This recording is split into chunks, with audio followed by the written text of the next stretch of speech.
Esme, 1953, Johannesburg, South Africa. Let's go back. What do you remember when you were a little girl? I had a good life. Growing up in Johannesburg was very good. As kids, we were very free to come and go as we pleased. We didn't have too many worries. I grew up in a home where, unfortunately, my parents were not that happy, so I dealt with that kind of adversity, but I knew that they both loved me and my brother dearly, and they did the best that they could for us.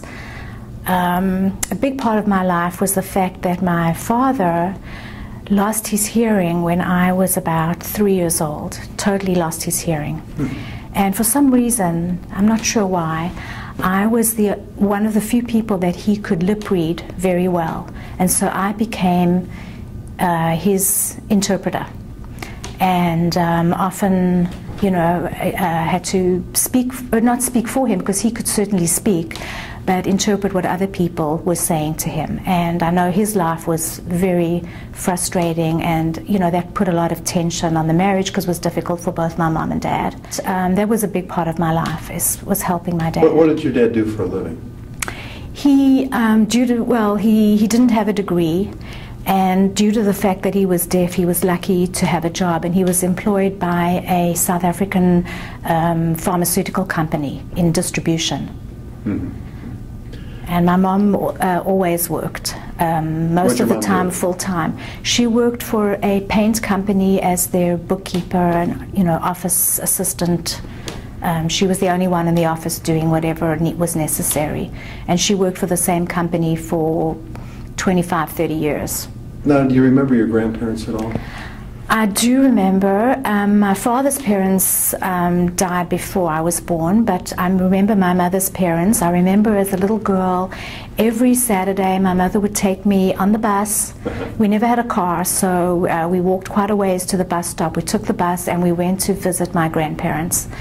And that was, you know, a wonderful time for me.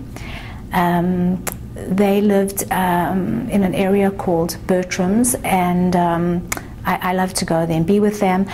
My mother's mother, my Boba, died when I was about 6 years old, which was 10 days before my late brother was born. So that was a very difficult time.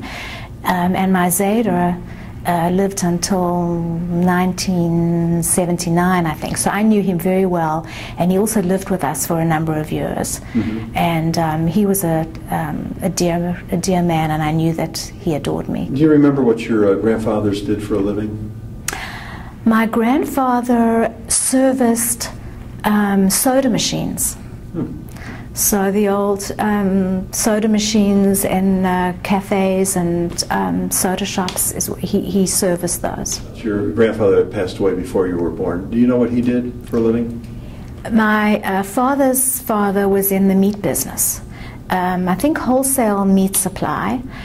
He was also very active in the Hebrew Order of David and some other organizations around town, but unfortunately I never knew him or my late grandmother. Now, did they migrate from somewhere else, or did your family start in South Africa?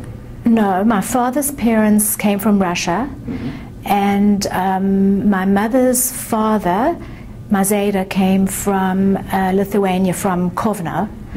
My mother's mother, I believe, was born in Cape Town, but her parents came from Russia. Now, did they ever tell any stories, you know, pass down stories about what their life was like back in those countries? You know, no, I never heard about what it was like in Russia, but I do remember Mazeda telling us that when they came to South Africa, they were very poor, of course, and his father died and left his mother with a couple of children, and he was the oldest. And he told us stories where I don't know what they were up to, but he was put outside and had to turn in the sun, these big ledger books, and had to turn the pages constantly in the sun to make them look like they were old. So I don't know what they were up to, but it was interesting business. Yeah, yeah. Now, you mentioned your brother who has passed away. Was he your younger brother or older brother? He was younger. He was 6.5 years younger than myself. His name was Leonard. Mm-hmm. And, you know, I have wonderful memories of him. Unfortunately, because I left South Africa, we did not see each other for five years before he passed away. But I do have the last letter that he wrote to me, and I remember that our last goodbye at the airport in South Africa, I remember him hugging me so hard. And, you know, little did we know that that would be the last time that I would see him. Talk to me about the grammar school for you. What was it like? I was always in the one of the top classes, but I never found school particularly easy. I was never particularly academic, but I did fine at school. You know, always had a lot of friends. I don't remember anything outstanding about it. Well, now, you know, you wound up coming to America, which we'll get into, but when you were young, was that something you discussed with your friends about eventually coming to the United States? Oh, not at all. It was never. It not was even never, on the horizon? Never could have imagined that our lives would take the turn that they did. Now, you know, it's my understanding that there wasn't television there when you were young? No TV. I think we got TV in South Africa in 1972, and Errol and I used our wedding money to buy our first television, which was a black and white TV. And we all spent hours looking at just the test pattern because that was such a novelty. Now, you know, it's such a prevalent part of our life, you know, and when you were a young woman, there was no television there. Were you aware that there was TV elsewhere in the world, or it wasn't even on the radar? I guess we were aware of it, but it wasn't on our radar. Right. We listened to the radio a lot, and I actually remember rushing home from school to listen to my favorite serials on the radio. I think there was one in particular called A Town Like Alice, and I used to come home and listen to that, and there were many other shows that we were listening to. So the radio was a big part of our lives, and of course always the hit parade and music and so on. Okay.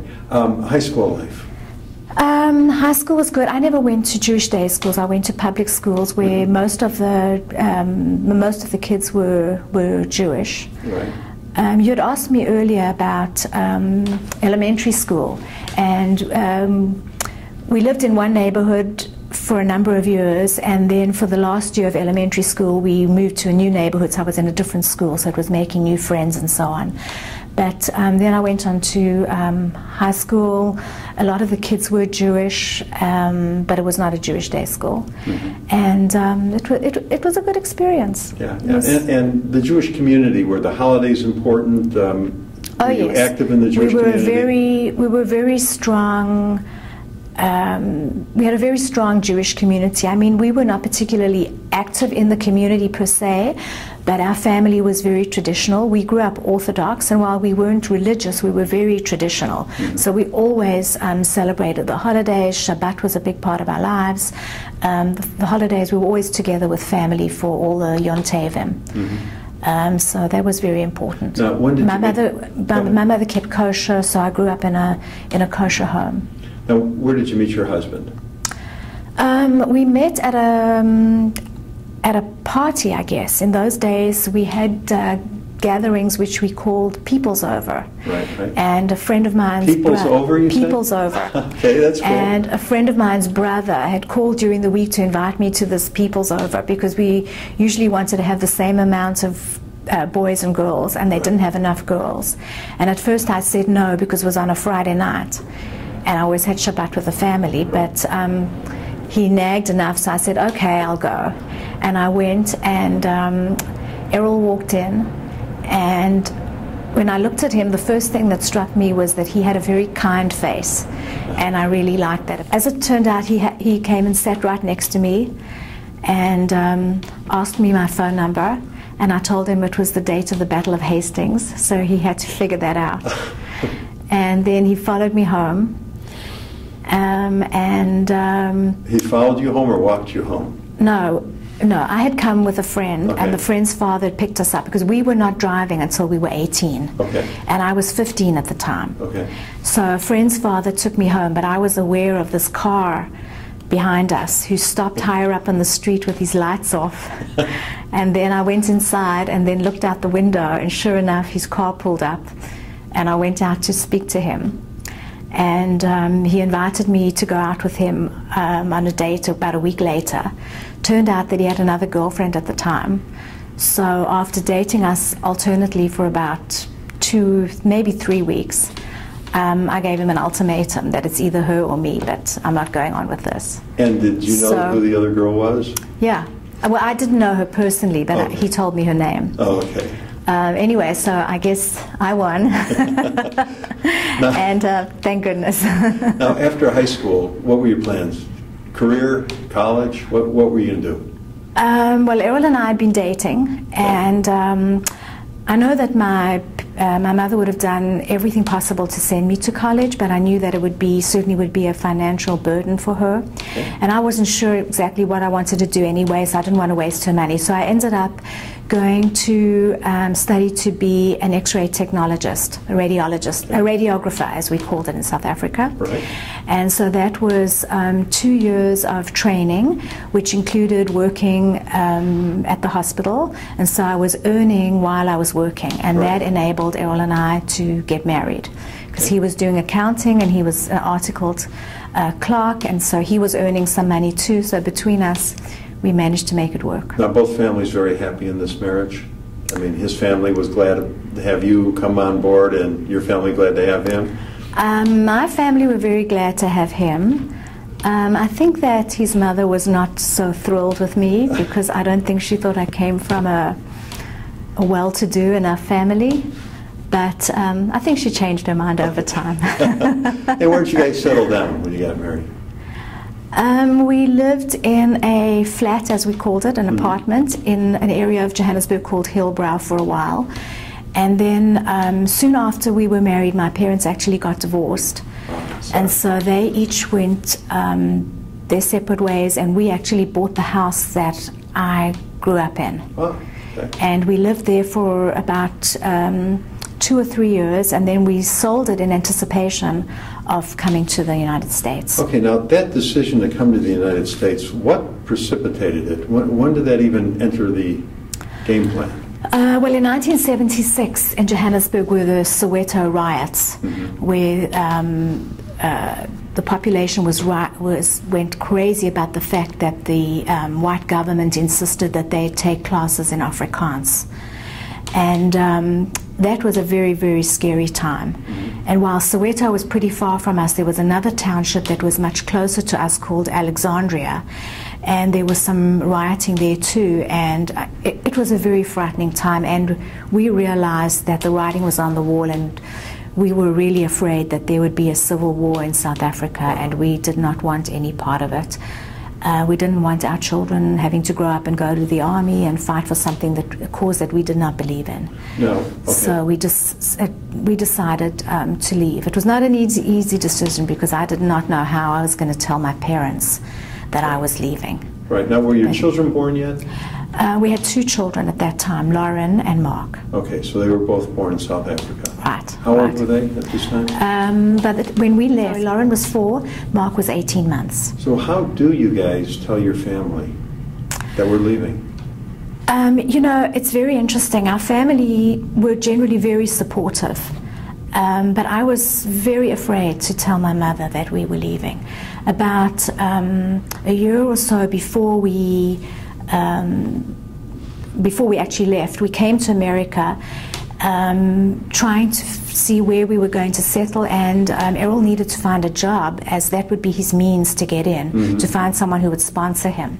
And so I was kind of half hoping he would get a job so that we could come, half hoping that he wouldn't, so that I wouldn't have to go back and tell my mom, especially, that I was going to be leaving. Right, right. Well, when we arrived back at the airport in Johannesburg, and my mom met us at the airport, she told me that a gentleman she had been dating had asked her to get married.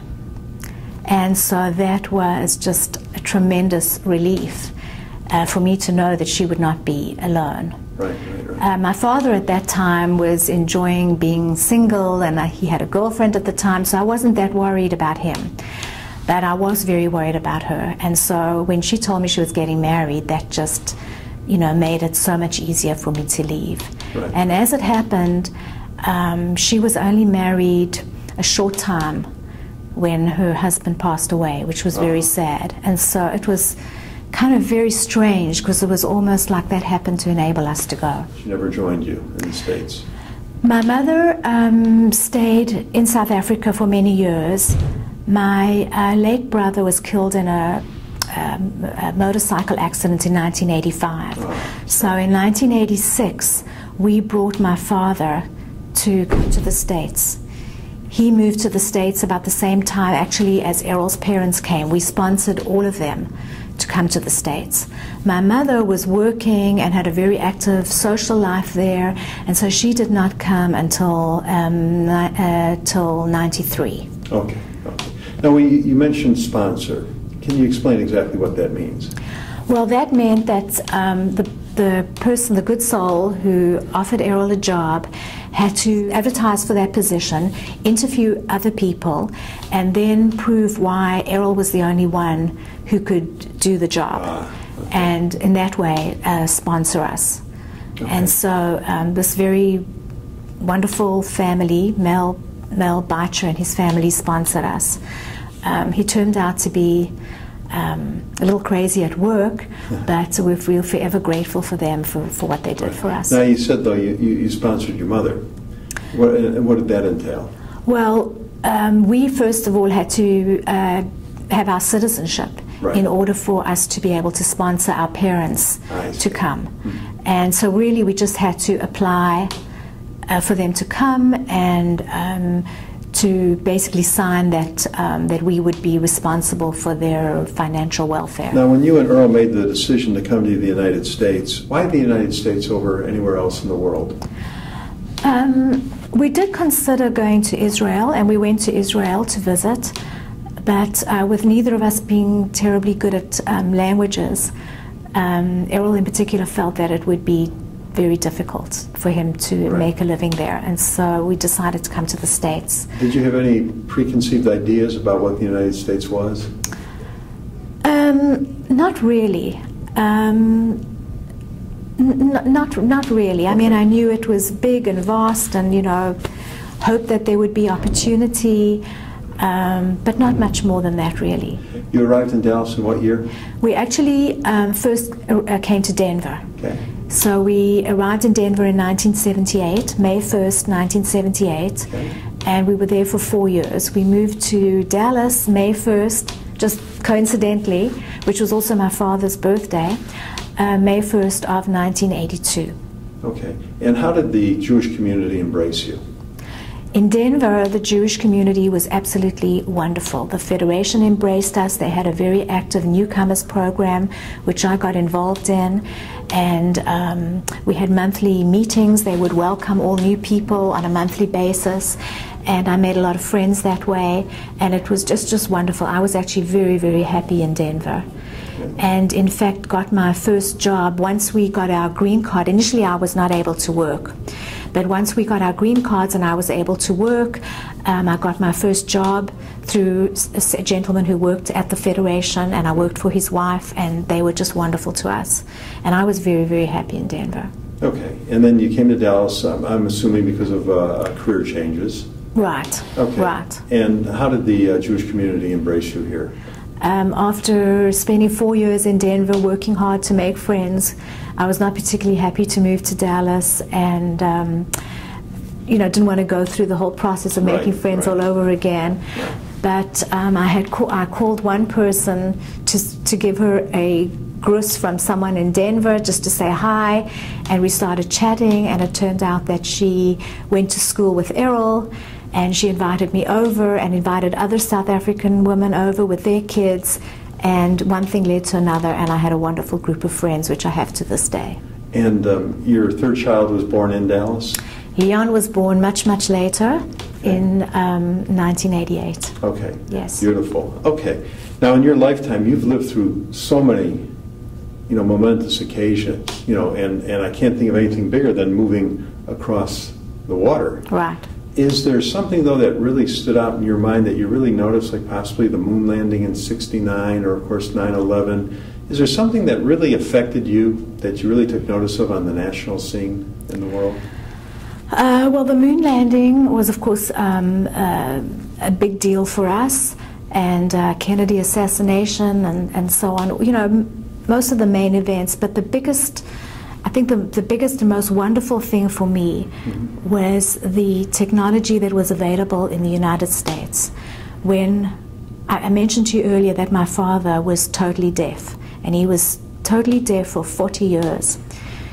When we brought him to the States, we found out that the cochlear implant had been newly approved by the FDA. And he was able to have a cochlear implant.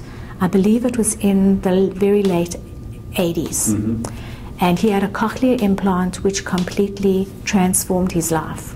While his hearing was not perfect, he certainly had hearing. I mean, he heard sounds that he never heard before. Well, he hadn't heard in 40 years. Right. I will never forget when they actually plugged in the implant about 6 weeks after surgery, and he heard my voice for the first time in 40 years. It was a most amazing experience.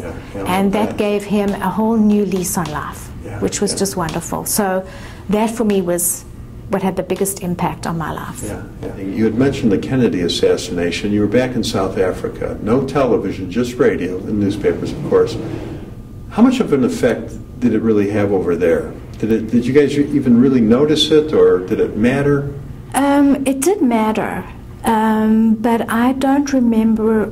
I really can't speak to the effect that it had generally, but what was very impactful to me was actually the 6-day war.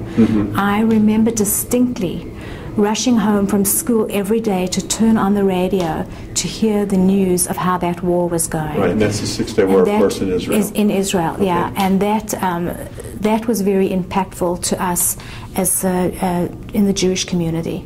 We all felt that. There was tremendous fundraising. A lot of people went to volunteer to fight in the war and or to help in some way. And to me, that was actually the most impactful event in my childhood. Now, the United States, how is it to you guys compared to the rest of the world now? Is it everything you expected? Is it more? Is it less? What's your perspective on it? Well, I mean, you could go back to when you first came here. Obviously, it was a culture change. It was a complete culture change, culture shock. Interesting. The silly things that I was most worried about was how was I going to manage without a maid? How was I going to cook and do the washing and take care of the children? Turned out to be the very least of our problems. But we never look back. This country's been very good to us. We've loved living here, and we're very grateful to the United States for giving us the opportunity to make new lives. Our children have had the most incredible education and opportunities that we could not have dreamed of. Now you have the 3 children and 2 grandkids. Right. So what advice does Grandma want to leave, knowing how you were raised compared to how they're being raised today? What advice do you leave to the next generation? I really just want Gabby and Max to be content with what they have, to do the very best that they can do the best that they can do, take pride in what they do, and just be good human beings. Just be mentioned, help others where you can, they're delightful little boys, and I have no doubt that they're going to grow up into beautiful human beings. You did a great job. Thanks for doing this. Thank you.